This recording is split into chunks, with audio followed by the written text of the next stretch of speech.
माँ मते किछि पैसा दौन मु गुपचुप खाइबी। आरे गुपचुप कौन आम जंगल रे बिका हेउची।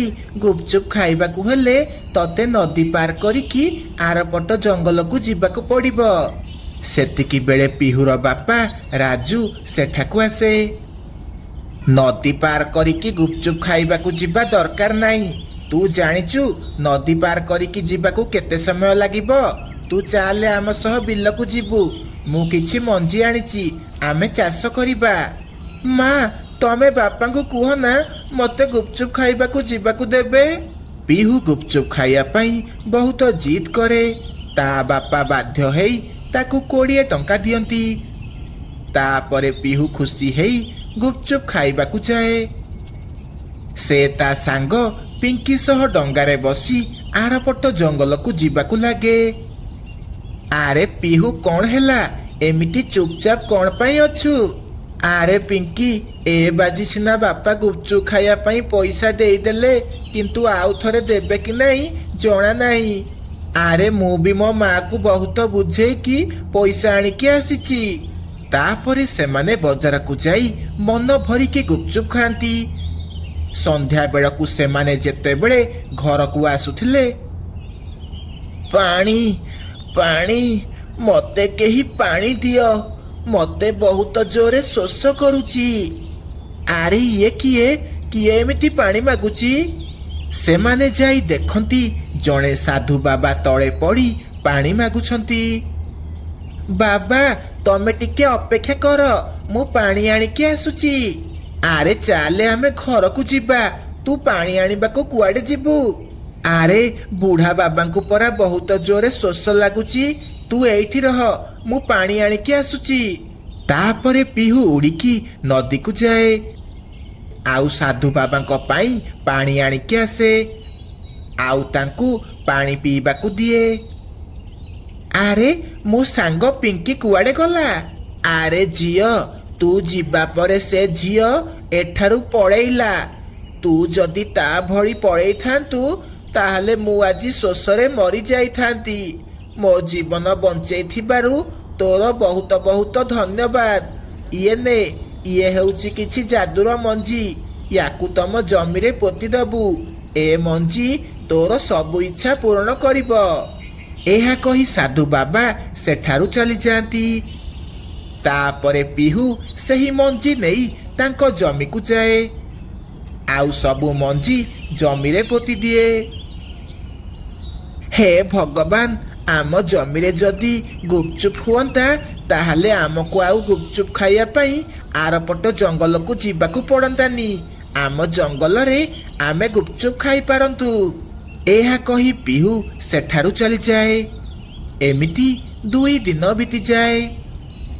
झियो चाले तो बापा किछि मंजी देइछंती चाले आमे बिलकू जीवा। तापरे माँ झियो बिलकू जीवाकू लागंती। सेमाने बिलकू जाई देखंती तांको बिलरे बहुत सारा गुपचुप गछ हेइची आउ सेथिरे बहुत सारा गुपचुप हेइची। आरे ये कि आश्चर्य कथा बिलरे गुपचुप केमिति हैला एहा केमिति संभव। सतरे से बाबा जहा कहूथिले ठीक कहूथिले एहा एक जादुर मंजी। जादुर मंजी केमितिका जादुर मंजी। तापरे पिहू ता माँ को जादुर मंजी विषय रे सबु कथा कुहे। तापरे पिहू आउ ता माँ किछि गुपचुप नहीं घर को जाती आउ गुपचुप खाती। संध्या बेलकू जेते बेले पिहुर बापा घर को आसे ताकू सेमाने सबु कथा कुहंती। ता परदिन पिहू आउ ता बापा मिसी जंगल रे गोटिए गुपचुप दुकान दियंती। तांको दुकान को बहुत सारा पक्षी गुपचुप खाइबाकू आसंती। आरे ए राजू कोठू एते सारा गुपचुप आणुची ये तो लागुची जल्दी जल्दी बड़ लोक हेइजिबो ना मते हा जेमिति हेले जानिबाकू पड़िबो।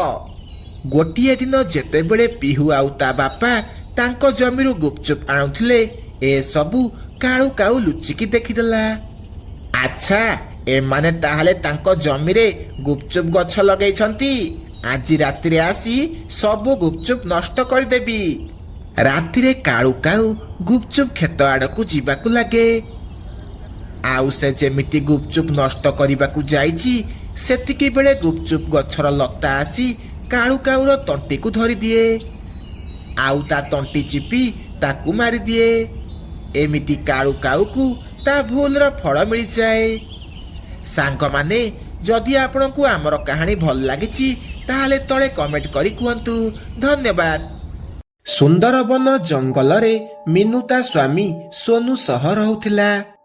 ସୋନୁ 2ଟି ଛେଳି ରଖିଥିଲା। ସେଇ ଜଙ୍ଗଲରେ ରାତି ହେବା ପରେ ଗୋଟିଏ ଡାହାଣୀ ଆସୁଥିଲା। ଆଉ ଯାହା ଘର ବାହାରେ ଛେଳି ଦେଖୁଥିଲା, ସେ ତାକୁ ନେଇ ଜଙ୍ଗଲ ଭିତରକୁ ଯାଉଥିଲା।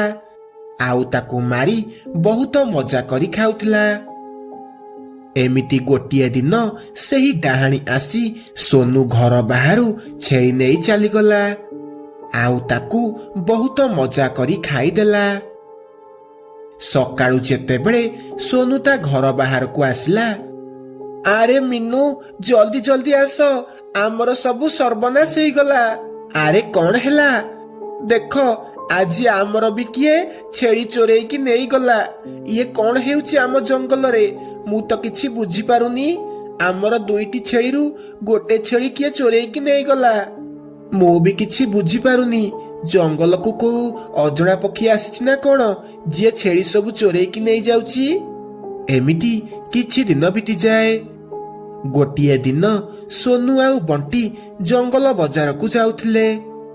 ସେମାନେ ଦେଖିଲେ ଗୋଟିଏ ମହିଳା ପକ୍ଷୀ ଜଙ୍ଗଲ ମଝିରେ ଗୋଟିଏ ମାଂସ ଦୋକାନ ଦେଇଛି। ଆରେ ସୋନୁ, ଦେଖେ, ଆମ ଜଙ୍ଗଲରେ ଗୋଟିଏ ନୂଆ ମାଂସ ଦୋକାନ ହେଇଛି। ଏ ପକ୍ଷୀକୁ ତ ମୁଁ ଆଗରୁ କେବେ ବି ଆମ ଜଙ୍ଗଲରେ ଦେଖିନି। ଆଉ ଏ ଜଙ୍ଗଲରେ ଯିଏ ମାଂସ ଦୋକାନ ଦେଇଛି, ସେ ତ ତୋଠୁ ଛେଳି ନେଇ ମାଂସ ବିକୁଛି। ତାହେଲେ ଇଏ କୋଉଠୁ ଛେଳି ଆଣୁଛି? ଇଏ କଣ ତୋଠୁ ଛେଳି ନଉଛି? ନା ବଣ୍ଟି ଭାଇ, ମୁଁ ତ ୟାକୁ ଆଗରୁ କେବେ ବି ଦେଖିନି। ଚାଲେ ଆମେ ଯାଇ ତାକୁ ପଚାରିବା ସେ କୋଉଠୁ ଛେଳି ଆଣୁଛି। ଏହା କହି ସେମାନେ 2 ଜଣ ତା ପାଖକୁ ଯାଆନ୍ତି। ଆରେ ତମେ କିଏ? ତମେ କୋଉଠୁ ଛେଳି ଆଣିକି ମାଂସ ବିକୁଛ? ମୁଁ ତ ତମକୁ ଆଗରୁ କେବେ ବି ଆମ ଜଙ୍ଗଲରେ ଦେଖିନି। ତମର ଏତେ କଥା ଜାଣିବା କଣ ଦରକାର? ମାଂସ କିଣିବାର ଯଦି ଇଚ୍ଛା ଅଛି କିଣ, ନହେଲେ ଏଠୁ ଯାଅ। ଏହା ଶୁଣି ବଣ୍ଟି ଆଉ ସୋନୁ କିଛି ନ କହି ସେଠାରୁ ଚାଲିଯାଆନ୍ତି। ଆରେ ମିନୁ, ତମେ ଜାଣିଛ ଆମ ଜଙ୍ଗଲରେ ଗୋଟିଏ ନୂଆ ମାଂସ ଦୋକାନ ହେଇଛି। ଆଉ ଗୋଟିଏ ମହିଳା ଚିଲ ମାଂସ ବିକୁଛି। ହେଲେ ମୁଁ ବୁଝିପାରୁନି ସେ ଛେଳି କୋଉଠୁ ଆଣୁଛି। ଆରେ ସୋନୁ, ଇଏ ଆଉ ସେଇ ଛେଳି ଚୋର ନୁହଁଟି ଯିଏ ଆମ ଛେଳି ଚୋରି କରୁଛି। ଆରେ ନା ନା, ଯୋଉମାନେ ଆମ ଜଙ୍ଗଲରେ ମାଂସ ବିକୁଛନ୍ତି ମୁଁ ସେମାନଙ୍କୁ ଜାଣିଛି। ଆଉ ଏ ପକ୍ଷୀକୁ ମୁଁ ପ୍ରଥମ ଥର ଆମ ଜଙ୍ଗଲରେ ଦେଖିଲି। ମୁଁ ଏ ପକ୍ଷୀକୁ ଆଗରୁ କେବେ ବି ଦେଖିନି। ସେମାନେ ଏମିତି କଥା ହେଉଥିଲା ବେଳେ ମାନୁ ସେଠାକୁ ଆସେ। ମା, ଆଜି ମୋର ମାଂସ ଖାଇବାକୁ ବହୁତ ଇଚ୍ଛା ହେଉଛି। ଆଜି ରାତିରେ ମତେ ମାଂସ ତରକାରୀ କରିକି ଦଉନ? ହଉ ପୁଅ, ମୁଁ ଆଜି ତୋ ପାଇଁ ମାଂସ ତରକାରୀ କରିଦେବି। ସୋନୁ, ତମେ ଗଲ ବଜାରରୁ ମାଂସ କିଣିକି ଆଣିବ। ଆଜି ରାତିରେ ଆମେ ମାଂସ ତରକାରୀ ଖାଇବା। ତାପରେ ସୋନୁ ବଜାରକୁ ମାଂସ ଆଣିବାକୁ ଗଲା। ସେଠି ଯାଇ ଦେଖିଲା ବଜାର ପୁରା ବନ୍ଦ ଅଛି। କୌଣସି ବି ଦୋକାନ ଖୋଲା ନାହିଁ। ଆରେ, ଏଠି ତ କଣ କିଛି ବି ଦୋକାନ ଖୋଲା ନାହିଁ। ଯାଉଛି ଦେଖିବି ସେ ନୂଆ ମହିଳା ପକ୍ଷୀ ଦୋକାନ ଖୋଲିଛି କି ନାହିଁ। ଏହା କହି ସୋନୁ ସେହି ମହିଳା ପକ୍ଷୀ ଦୋକାନ ପାଖକୁ ଯାଏ। ସେଠି ଯାଇ ସେ ଦେଖେ ଦୋକାନ ବନ୍ଦ ଅଛି। କିନ୍ତୁ ଦୋକାନ ଭିତରୁ କିଛି ଗୋଟେ ଲାଇଟ୍ ଦେଖାଯାଉଛି। ଆରେ, ଦୋକାନ ତ ବନ୍ଦ ଅଛି, ତାହେଲେ ଲାଇଟ୍ କଣ ଦେଖାଯାଉଛି? ଯାଉଛି ଝରକା ପଟେ ଦେଖିବି ଘଟଣା କଣ। ସେ ଯେମିତି ଝରକା ପାଖକୁ ଯାଏ, ସେ ଦେଖେ ସେହି ମହିଳା ପକ୍ଷୀ ସାଙ୍ଗେ ସାଙ୍ଗେ ଗୋଟେ ଡାହାଣୀ ହେଇଗଲା। ଆଉ ଗୋଟେ ଛେଳିକୁ ମାରି ଚୋବେଇ ଚୋବେଇ ଖାଇଲା। ଆରେ ବା, ଏ ଛେଳିଟା କେତେ ସ୍ୱାଦିଷ୍ଟ ଲାଗୁଛି। ଯାଉଛି ଆଉ ଗୋଟେ ଛେଳି ଚୋରେଇକି ଆଣିବି। ଆଉ ତାକୁ ମାରି ଖାଇବି। ଆଉ ଅଧା ଦୋକାନରେ ବିକିବି। ଏହା ଶୁଣି ସୋନୁ ସିଧା ଘର ଭିତରକୁ ଯାଏ। ତୁ କିଏ? ତୁ କାହିଁକି ମୋ ଛେଳି ଗୁଡାକ ଚୋରି କରି ଆଣିଲୁ? ମୁଁ ଜଣେ ଗରିବ ପକ୍ଷୀ, ତୁ ମୋ ଛେଳି ଗୁଡାକ ଚୋରି କରି ଏଠି ଆଣି ମଜା କରି ଖାଉଛୁ? ତୁ କିଏ? ତୁ ମୋ ଘର ଭିତରକୁ ଆସି ମତେ ଛେଳି ଚୋରି କରିବାକୁ ମନା କରୁଛୁ? ତତେ ଆଜି ମୁଁ ଜମାରୁ ଛାଡ଼ିବିନି, ତତେ ମାରି ଖାଇଦେବି। ନା ନା, ମତେ ମାର ନାହିଁ, ମତେ ଛାଡ଼ି ଦିଅ, ମତେ କ୍ଷମା କରିଦିଅ। ତାପରେ ଡାହାଣୀ ଯେମିତି ସୋନୁକୁ ଧରିବାକୁ ଯାଇଛି, ସେତିକି ବେଳେ ମିନୁ ସେଠାକୁ ଆସେ। ଏ ଡାହାଣୀ, ରହିଯା, ମୁଁ ଜାଣିଥିଲି ଆମ ଛେଳି ସବୁ ତୁ ଚୋରି କରୁଛୁ। ଆଜି ତୋର ଖେଳ ଶେଷ ହେଇଗଲା। ଏହା କହି ମିନୁ ସେ ଡାହାଣୀ ଉପରକୁ ଗଙ୍ଗା ଜଳ ପକେଇଦେଲା। ଗଙ୍ଗା ଜଳ ପଡୁ ପଡୁ ସେହି ଡାହାଣୀ ଦେହରେ ନିଆଁ ଲାଗିଗଲା, ଆଉ ଡାହାଣୀ ସେଇଠି ଜଳି ପୋଡ଼ି ମରିଗଲା। ତାପରେ ସୋନୁ ସେହି ଜଙ୍ଗଲରେ ଗୋଟିଏ ମାଂସ ଦୋକାନ ଦେଲା, ଆଉ ନିଜ ପରିବାର ସହ ବହୁତ ଖୁସିରେ ରହିବାକୁ ଲାଗିଲା।